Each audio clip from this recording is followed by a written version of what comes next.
I'm going to be a quick reintroduction of myself here. So I just want to let you know that I've been feeling very fired up for the past since the beginning of this month, and part of the reason is because Trump's birthright citizenship started happening, and so I was very concerned because I think to myself I was the first U.S.-born American on both sides of my family. My mom leaving with her family from the Vietnam War, and my dad coming to the U.S.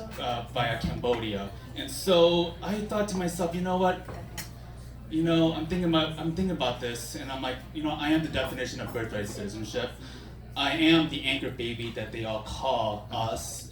And I just want to let you know that yes, the anchor baby fucking stays, fucking drops, and ain't going nowhere. And the American dream, by the way, I am the one that you've been wishing for. So, all right. So let's begin with my story. Flashback to January 2013. I received a random LinkedIn message from a man named Seth Gillman pitching an idea to me. He was interested about my work in the Chicago Asian community for a nonprofit organization that I was working at. I accepted his invite, and we arranged to meet up at TGI's. He came out of his gray Aston Martin vehicle. He was a middle-aged, balding white man dressed quite eccentrically with his ill-advised 70s stripe-colored suit and spoke with his heavy New York Island accent. This should have been an ominous sign, but I was curious enough to give him my time. He spoke at length about Passages Hospice, the company that he was running, and beamed about how valuable that work was for him. To those who aren't familiar with hospice, it is an end-of-life care service that allows those who have incurable diagnosis to focus on pain management. He wanted to figure out how to connect with the Asian American community in regards to hospice. Asian American elders were among the most underserved in healthcare. I briefly shared my perspectives on it.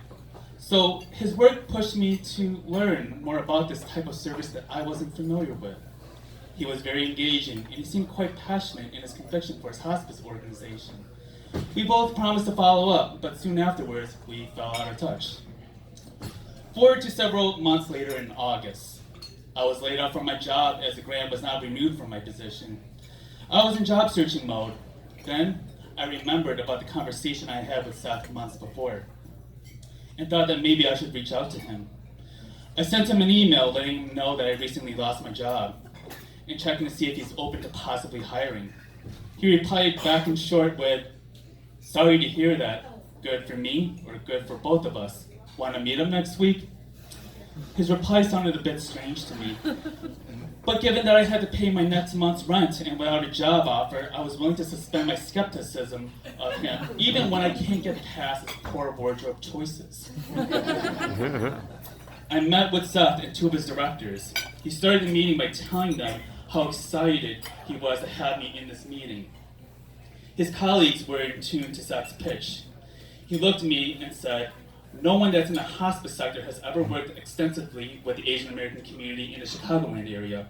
We could be the first. You could be that guy we look to." In that moment, I felt empowered by Seth. His vision that I can be the first to make this program successful inspired me. I was hired to develop the Asian American outreach. I gathered up my own contacts and started on my plan. I connected with doctors, social workers, nurses, administrators, each week to build my rapport with them.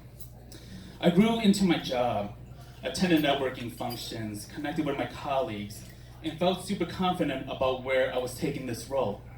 Seth and other directors were praising my work. I was out to different nursing homes, senior residences, nonprofit orgs, giving education on hospice care. I believed I was making a difference.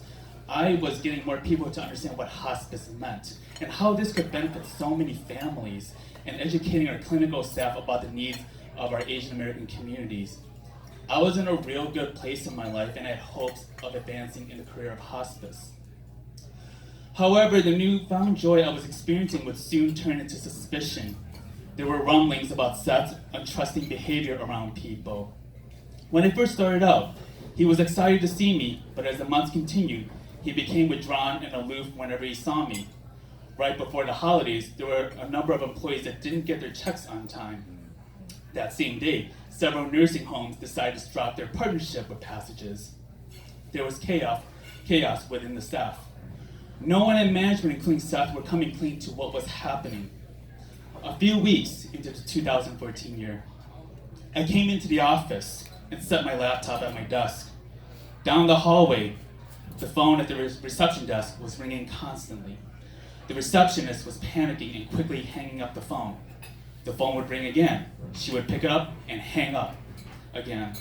She yells out to one of the staff members, "Come here quick, they won't stop calling. There are media people calling us." I don't know what to do. As the phone kept ringing, I got on my laptop and Googled Passages Hospice. That's what happens. News travels quickly, even then. The headlines from the local news were pouring in. Seth Gillman and Passages Hospice under investigation for Medicare fraud. I was stunned. I was reading through each headline in disbelief. Seth and at least 3 other former directors were getting indicted by the FBI stemming from billing Medicare an extra $20 million from 2008 to 2012 for patients that were not medically qualified to be in hospice. In the 60-page affidavit, the company would force their nurses to falsify patient charting to make it seem as if their patients are terminally ill than they really were. Little break from the story. So when you're in hospice, the doctor has to diagnose you as having 6 months or less to live. And in our cases, there were people that were living much longer, 2 years, even 4 years on hospice, because you can bill Medicare for additional money due to the patient coding.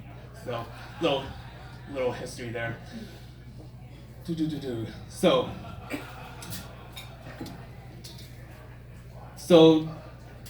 And they were also collaborating with other nursing homes to provide incentives for more patient referrals. I also learned that the company fired their clinical staff for not complying. It wasn't until there was a secret FBI investigation that was ongoing that the company tried to save face by hiring a completely new staff, including myself. I was furious, frustrated, and betrayed. The man that lured me into his company was indicted by the FBI and is now directly responsible for a multi-million-dollar scheme that took advantage of our patients and their families.